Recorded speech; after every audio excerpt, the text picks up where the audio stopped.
રાજ્યના ઉર્જા મંત્રીશ્રીને, રાજ્યમાં ઉર્જા મંત્રીના મુખ્ય સચિવશ્રીને પૂછવા માગું છું કે તમે અભ્યાસ કર્યો કે નથી કર્યો? આ ગુજરાત હાઈકોર્ટના જજમેન્ટનો અભ્યાસ કર્યા વગર જ તમે લિસ્ટ ઠોકી દીધું. અમારી ખેડૂતોની એક જ માંગ છે કે અમને સરકાર પૂરતું વળતર આપે. અમને અત્યારે જે સરકારે આ નવો પરિપત્ર આપ્યો એ અમને 1% પણ મંજૂર નથી અને વહેલામાં વહેલી તકે સરકાર આ પરિપત્ર કેન્સલ કરે અને અમારી જે માંગ છે એ પ્રમાણે અમારી વળતરની નવી જાહેરાત કરે. એક તો ખેડૂતો પાયમાલ થઈ ગયા છે, એક તો ખેતી છોડી અને ખેડૂતો નાસીપાસ થવા માંડ્યા. અટાણે તમે જુઓ એકાદી એમાંથી ક્યાંક ભૂલથી કંપની વિરોધી જો આવી હોત તોય અમને એમ થાત કે સરકારે કંઈક કંપની તરફ વિચાર્યું છે. બધું જ ખેડૂતની વિરુદ્ધમાં. આ કેવું બને? હું રામજીભાઈ માવાણી, માજી સંસદ સભ્ય છું. હું અને મારા વાઈફ બંને રાજકોટ લોકસભા મત વિસ્તારમાંથી સંસદ સભ્યો રહ્યા છીએ. શ્રીમતી રમાબેન માવાણી એ પણ માજી સંસદ સભ્ય છે. વર્તમાન સમયમાં હું કન્ઝ્યુમર એક્ટિવિસ્ટ છું. ખેડૂતોના પ્રશ્નો, લોકોના પ્રશ્નોની નિસ્વાર્થ રીતે ઉકેલવાનો પ્રયત્ન હું કરું છું. છેલ્લો વીજ લાઇનને લઈને પરિપત્ર જે જાહેર કર્યો છે એ એકદમ જલેબીના ઘૂસરા જેવો છે. એનો કોઈ છેડો જ નથી, કોઈ અંત જ નથી. એમાં ખેડૂતોનું કોઈ અસ્તિત્વ જ નથી રહેતું.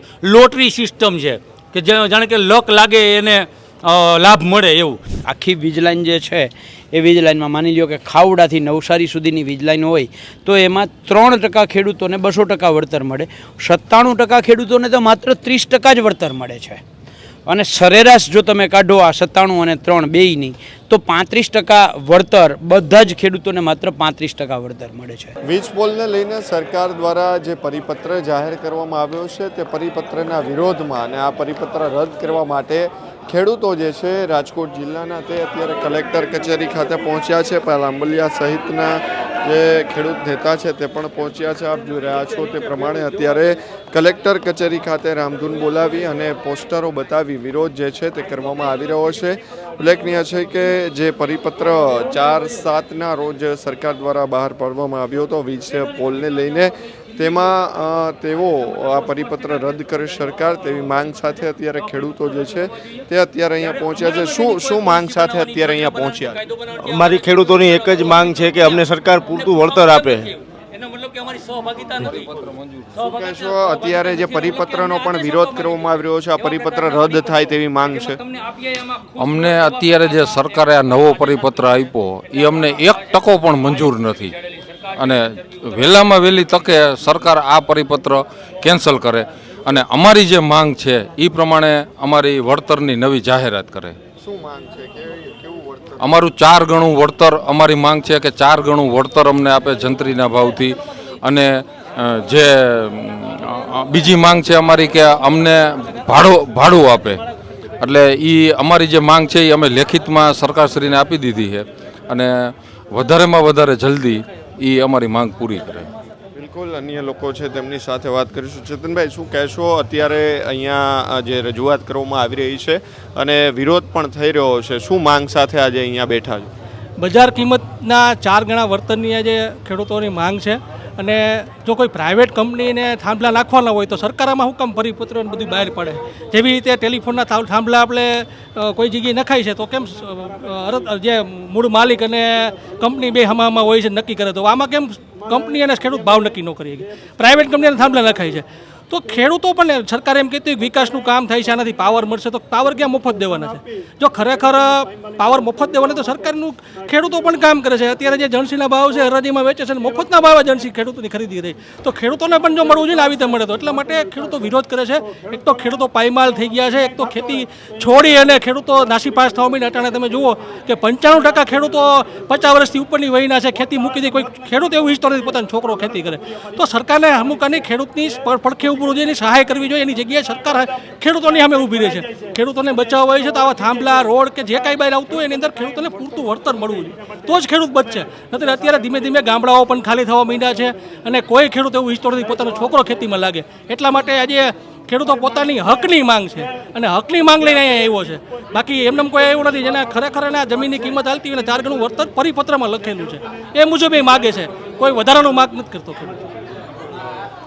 શું કહેશો પ્રવીણભાઈ? જે પ્રમાણે અત્યારે અહીંયા વિરોધ કરવામાં આવી રહ્યો છે અને રાજકોટ જિલ્લાના ખેડૂતો આવ્યા છે, શું માંગ? આજે આ રાજકોટ જિલ્લાના ખેડૂતો છે, આવી જ રીતે ગુજરાતભરના ખેડૂતો આ પરિપત્રનો વિરોધ કરી રહ્યા છે. કારણ કે આ પરિપત્ર નથી. 2013નો જમીન સંપાદન કાયદો કેન્દ્રનો જે છે એના અનુસંધાને આજે છેલ્લો વીજ લાઇનને લઈને પરિપત્ર જે જાહેર કર્યો છે એ એકદમ જલેબીના ઘૂસરા જેવો છે. એનો કોઈ છેડો જ નથી, કોઈ અંત જ નથી, એમાં ખેડૂતોનું કોઈ અસ્તિત્વ જ નથી રહેતું. લોટરી સિસ્ટમ છે કે જાણે કે લક લાગે એને લાભ મળે એવું. એટલે કે લક કોને લાગવાના છે? જેને લેટર નીકળશે તો એ 2 લેટર તો એક સરકારનો અથવા તો એક કંપનીનો નીકળવાનો છે. ખેડૂત તો હાંસિયામાં ધકેલાઈ જવાનો છે. એટલે ખેડૂતનું અસ્તિત્વ જ નથી રહેતું. એટલે આ એક પ્રકારે જોઈએ તો ગેરસંવૈધાનિક અને બિનકાયદેસર રીતે આ બંધારણનો વિરોધ કરતો પરિપત્ર છે, જેને તાત્કાલિક રદ કરવો જોઈએ. અને કાયદા જે 2013નો કાયદો છે એ મુજબનો પરિપત્ર 4 ગણા જે વળતરની માંગવાળો છે એ રીતનો પરિપત્ર થવો જોઈએ, જે અમારી માંગ છે ને એના પર અમે અડગ છીએ. ખેડૂતો ઘણા છે, તેમની સાથે વાત કરીશું. કાકા, શું માંગ છે? પરિપત્ર તો સરકારે બહાર પાડ્યો છે, રદ શા માટે થવો જોઈએ? રદ એટલા માટે થવો છે કે સરકાર કંપનીની વફાદાર છે અને અમને પૂરેપૂરું વળતર ના મળે એના માટે જે આ પરિપત્ર બહાર પાડ્યો છે એ રદ થવો જોઈએ કે એમાંથી ખેડૂતોને પૂરું વળતર મળતું નથી. અત્યારે જંત્રીના ભાવનું નક્કી કરતી હોય તો જંત્રી તો ડાઉન જંત્રી હોય છે. અત્યારે સરકારે એટલું બધું કંપનીને પ્રોત્સાહન આપે છે કે ખેડૂત પાછળ ધકેલાઈ જાય એ માટેનું પ્રોત્સાહન છે. આ પરિપત્ર એવું બતાવે છે. માગ છે કે અમને પૂરેપૂરું વળતર મળવું જોઈએ. એક થાંભલો નાખવો હોય તો 2 કરોડ રૂપિયાની મારી માગણી છે. 2 કરોડ રૂપિયા હોય તો જ થાંભલો અમે નાખવા દેવું, નકર અમારી લડત પૂરેપૂરું છે. અને છતાં 50,000 રૂપિયા જે અમારા નિયમ પ્રમાણે 50,000 રૂપિયા નક્કી કર્યા છે એક માસિક મહિનાનો પગ, તો એ 50,000 રૂપિયા આપવાના રહેશે. આ રીતે તો જ આ વીજ લાઈનો નાખવા દેવામાં આવશે, નકર લડત પૂરેપૂરી અમારા ખેડૂતોની હશે. જય જવાન જય કિસાન. એટલે કે જે વીજ પોલ નાખવામાં આવ્યા છે તેમને લઈને અત્યારે ખેડૂતો જે છે તે અત્યારે અહીંયા પહોંચ્યા છે. જે ખેડૂત નેતા પાલભાઈ આંબલિયા છે તેમની આગેવાનીમાં ખેડૂતો સાથે તેઓ પહોંચ્યા હતા અને કલેક્ટર જે છે તેમને આવેદનપત્ર પણ આપ્યું હતું. આપણે પાલભાઈ સાથે જ વાત કરીશું. પાલભાઈ, પરિપત્ર છે તેમાં જે જાહેરાતો કરવામાં આવી છે અને અનેક જગ્યાએ હજુ પણ આંદોલનો ચાલી રહ્યા છે ને એની વચ્ચે તમે કહ્યું છે કે આ પરિપત્ર રદ થવું જોઈએ, શા માટે? મયુરભાઈ, એના મુખ્ય કારણો એ છે કે ખેડૂતોની જે સતત માંગ હતી, જે માંગતા હતા એ આ પરિપત્રમાં છે નહીં, અને જે ખેડૂતોને નથી જોતું એવું પરિપત્રમાં આપ્યું છે. એટલે ખેડૂતો ના પાડે છે. અમારી માંગ હતી કે માર્કેટ ભાવના 4 ગણા યુપીએ સરકાર સમયમાં જે જમીન સંપાદનનો 2013નો કાયદો બન્યો, આ કાયદા મુજબ અમે માર્કેટ ભાવના 4 ગણું વળતર આપો, પણ એ ક્યાંય કરતાં ક્યાંય એમાં આપવામાં નથી આવ્યું. નંબર 1. બીજી અમારી માંગ હતી કે આ વીજ લાઇન જે નીકળે છે એ વીજ લાઇન નીકળવાના કારણે અમારી જમીનની કિંમત જે 1.5 કરોડ વીઘાનો હોય એ ડાયરેક્ટ 15 લાખ થઈ જાય છે. એટલે જે ઘટતી કિંમત છે, આ ઘટતી કિંમતની સરકાર આમ વિચારણા કરી અને એની પોલિસી બનાવે, તો આ કોઈ આમાં ક્યાંય કરતાં ક્યાંય સમાવેશ કરવામાં નથી આવ્યો. ત્રીજી અમારી બહુ સ્પષ્ટ માંગ હતી કે આ વીજ લાઇન જે અમારા ખેતરમાંથી પસાર થાય એ વીજ લાઇન પસાર નથી થતી, અમારી ઉપર જીવતો જોખમ મૂકીને જાય છે. ગમે ત્યારે શોર્ટ સર્કિટ થાય, તાર તૂટે, થાંભલો પડે, એ અમારા માટે જોખમ છે, કારણ કે અમારે એની નીચે કામ કરવાનું છે. તો એ જે જોખમ સામેની પોલિસી સરકારે કરવી જોઈએ, આ પોલિસી કરવામાં નથી આવી. એટલે અમારી તમારી જે મુખ્ય જે 3 બાબતો હતી, આ 3માંથી એક પણ બાબતનો સ્વીકાર નથી થયો.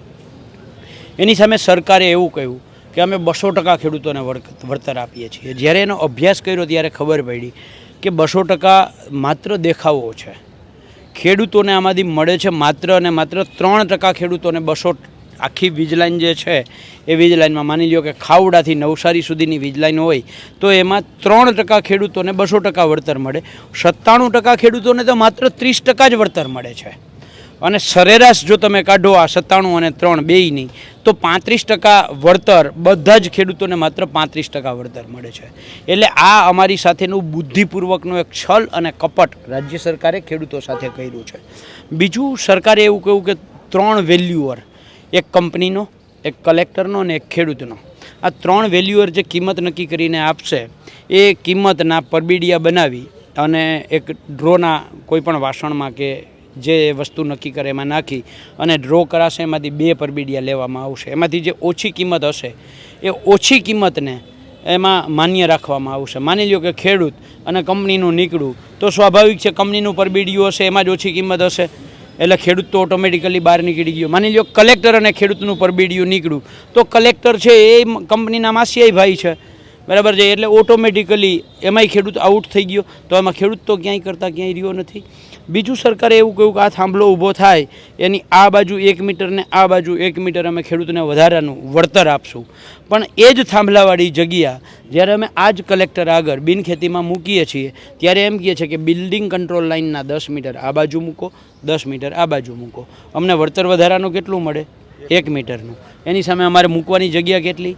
10 મીટર. એ જ રીતે તાર નીકળતો હોય, આ તાર નીકળે છે તો 67 મીટર પ્લસ 10 મીટર આ બાજુ, 10 મીટર આ બાજુ અમારે મૂકવું પડે. એમાં તો 1 રૂપિયો અમને વળતર મળતું નથી. નંબર 6, જ્યારે આ વેલ્યુઅર જે છે એ શહેરની કિંમતની જે કિંમત હશે એ નક્કી કરશે. ગામડાની કિંમત માની લ્યો 5 લાખ વીઘાના હાલે છે તો 5 લાખ નક્કી કરશે. શહેરમાં 50 લાખ હાલે તો 50 લાખ નક્કી કરશે. હવે આ કિંમત નક્કી થઈ ગયા પછી શહેરને વળતર કેટલું મળે? તો 60% વળતર મળે. ગામડાને કેટલું મળે? તો 30% વળતર મળે. તો જમીન આપણે નહીંતર એવું હોય કે ભાઈ શહેરમાં કિંમત ઊંચી હોય એટલે અહીંયા 60% આપવું જોઈએ, પણ અહીંયા કિંમત તો ઓલરેડી ઊંચી નક્કી કરી દીધી છે. પછી વાં 30% ને અહીંયા 60% આવું શું કામ? એટલે શહેર અને ગામડા વચ્ચેનો જે સરકારે ભેદ કર્યો છે આ ભેદ પણ ક્યાંક ને ક્યાંક અમારા માટે ખૂબ નુકસાનકારક છે. એવી જ રીતે જ્યારે રાજ્ય સરકારે આ અત્યારે કલેક્ટરોને આદેશ કર્યા છે કે ગામડે ગામડે જાઓ અને ખેડૂતો પાસેથી એનો એક વેલ્યુઅર માંગો. એ ખેડૂતોએ વેલ્યુઅર કયો આપવાનો ખબર? કારણ કે રાજ્ય સરકારે જે સૂચિ લિસ્ટ યાદી બહાર પાડી છે એમાંથી વેલ્યુઅર આપવાનો. હવે એ વેલ્યુઅરોનો જ્યારે અમે અભ્યાસ કર્યો અને એ વેલ્યુઅરોમાં ઊંડા ઉતરા ત્યારે અમને ખબર પડી કે આ તમામ વેલ્યુઅરો છે એ તો બિનખેતી જમીનમાંની કિંમત નક્કી કરનારા વેલ્યુઅર છે. ખેતીની કિંમત નક્કી કરનારા આ વેલ્યુઅરો નથી. હવે તાજેતરમાં જ ગુજરાત હાઈકોર્ટે એક જજમેન્ટ આપ્યું છે અને એમાં એણે એવું કહ્યું છે કે ભાઈ બિનખેતી જમીનની જે કિંમત નક્કી કરતો હોય એ બિનખેતી જમીનની જ કિંમત નક્કી કરી શકે, ખેતીની જમીનની કિંમત નક્કી ના કરી શકે. અને ખેતીની કિંમત જમીનની જે કિંમત નક્કી કરતો હોય એ ખેતીની જમીનની જ કિંમત નક્કી કરી શકે.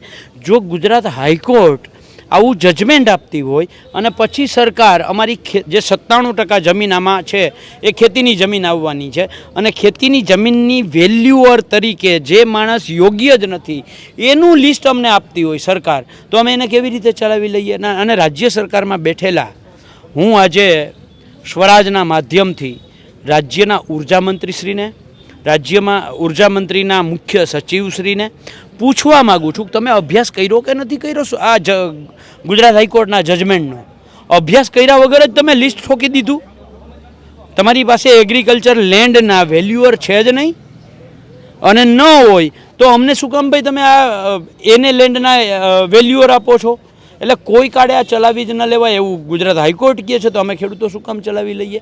એટલે આવી કેટલી વિસંગતતાઓ છે. સાંજ સુધી આપણે ચર્ચા કર્યા રાખીએ તો ખૂટે નહીં એટલી વિસંગતતાઓ છે અને એ બધી જ વિસંગતતાઓ જોગાનું જોગ ખેડૂત વિરોધી જ છે.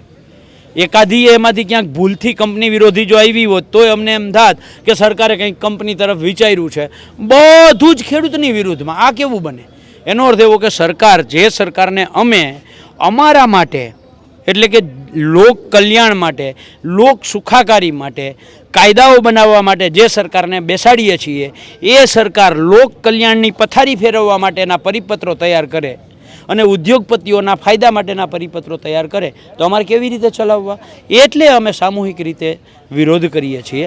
અને આજે સ્વરાજના માધ્યમથી આજે મને જ્યારે વાત કરવાનો મોકો મળ્યો છે ત્યારે મયુરભાઈ, અમે કિસાન સંઘર્ષ સમિતિની ટીમ, કિસાન કોંગ્રેસ, અમે સતત કાયમી ખેડૂતના દીકરા દીકરીઓ જાગૃત થાય, કાયદાથી વાત કરતા થાય, કાયદાથી બોલતા થાય એના માટે સેમિનારો કરીએ છીએ. અગાઉ પણ સેમિનાર કર્યા છે ને એનું જ પરિણામ છે કે આજે આ વીજ લાઈનોના પ્રશ્ને જે ખેડૂતો બોલે છે, લડે છે, વાત કરે છે તો એનું મુખ્ય કારણ એ છે કે એ સેમિનારોમાંથી ક્યાંક નાની મોટી જાગૃતિ આવી છે, કાયદાઓથી માહિતગાર થયા છીએ.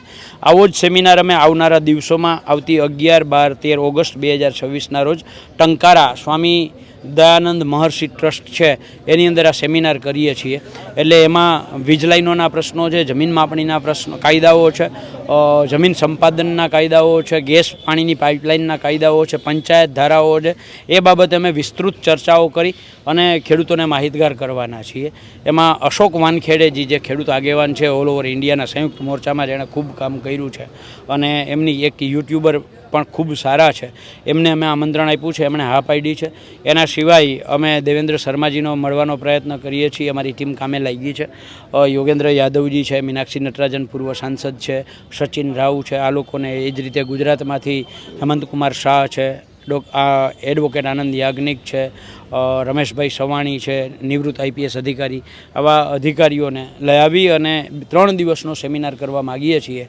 સ્વરાજના માધ્યમથી હું ગુજરાતના ખેડૂતના દીકરાઓને વિનંતી કરું છું કે આ કાયદાઓથી માહિતગાર થવા માટે તમે પણ પધારો. જો તમારે આમાં જોડાવવું હોય તો એક નંબર આપું છું 97 270 24 9 34 97 270 24 9 34. આ નંબર ઉપર તમે તમારા નામ, ગામ, તાલુકો, જિલ્લો, મોબાઈલ નંબર લખી અને મારે સેમિનારમાં ભાગ લેવો છે આવો એક વોટ્સઅપ મેસેજ મોડામાં મોડો 8 થી 9 તારીખ સુધીમાં કરી દો, જેથી કરીને અમને આયોજનની પણ ખબર પડે અને તમને સામે રિપ્લાય આપવાની ખબર પડે.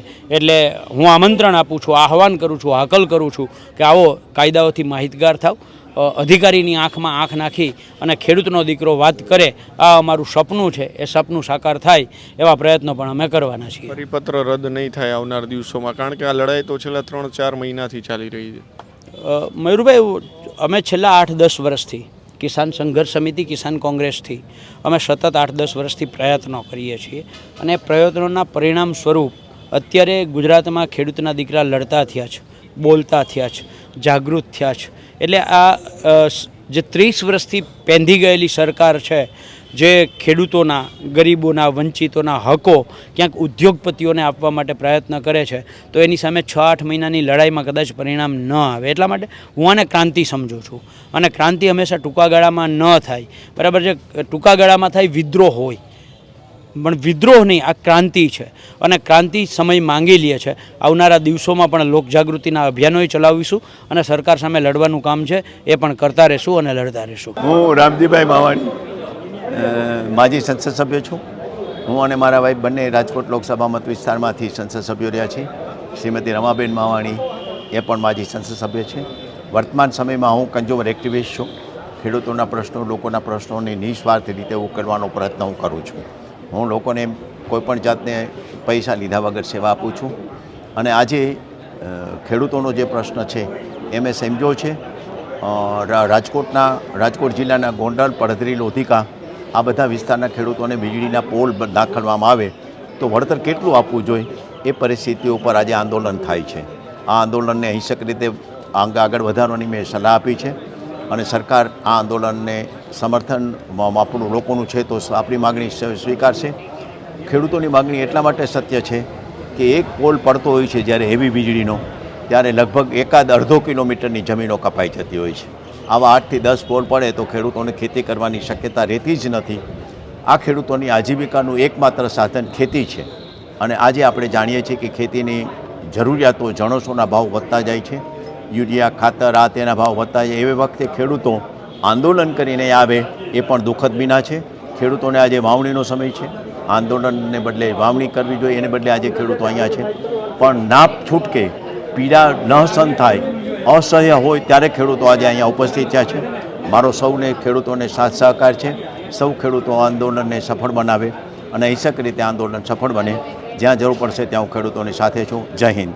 ખેડૂત એકતા જિંદાબાદ. અંદર પણ આંદોલન થયું હતું અને છેલ્લા કેટલાક સમયથી આ આંદોલન પણ ચાલી રહ્યું છે. લાગે છે સરકારને? જરૂર. આપણે જાણીએ છીએ કે 14 વર્ષના વડાપ્રધાનશ્રીના શાસનમાં પહેલી વખત એવું બન્યું છે કે નરેન્દ્ર મોદી સાહેબે એના એક પ્રધાનનું રાજીનામું લીધું અને એ પણ આંદોલનના અનુસંધાનમાં. આંદોલનની જ્યારે સરકારની એજન્સીઓએ કીધું હશે કે પરિસ્થિતિ ખરાબ છે ત્યારે આંદોલનના અનુસંધાનમાં એને પ્રધાનનું રાજીનામું લીધું હશે. તો અહિંસક આંદોલનો, ગાંધીજી પણ સફળ થયા હતા, અંગ્રેજોને છોડાવી શક્યા હતા, તો ખેડૂતોનું આંદોલન તો અહિંસક સફળ થશે જ. અહિંસક આંદોલન સફળ થાય એટલા માટે ગુણવત્તા છે, માગણી સત્ય છે, ખોટી માગણી હોય તો ન થાય. Thank you. પ્રેસના બધા મીડિયાને મારો આશીર્વાદ અને શુભકામના. જય હિન્દ.